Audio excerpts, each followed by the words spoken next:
ওই মায়ের গর্ভের ভেতরে এক ফোঁটা নাপাক পানির থেকে তোমার জন্ম। বালিশে মাথা লাগায় চিন্তা কর, এক ফোঁটা নাপাক পানির থেকে তোমার আমার সৃষ্টি।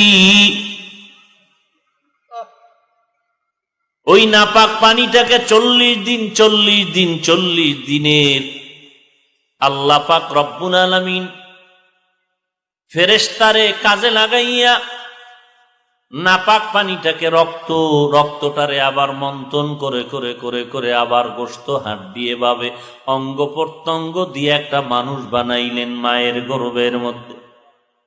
দুনিয়ার কোনো ডাক্তার ওখানে হাজির নাই, দুনিয়ার কোনো বৈজ্ঞানিক ওখানে কোনো মেধা খাটাইতে পারে নাই। এমনকি নিজের মাও জানে না যে আমার গর্ভের সন্তানটা কেমন করে তৈরি হচ্ছে, বাবাও জানে না, দুনিয়ার কোনো ডাক্তারও জানে না, কারো ওখানে কোনো পরামর্শ চলে না, কারো কোনো ক্ষমতা চলে না। আল্লাহ বলেন ওখানে আমি আল্লাহ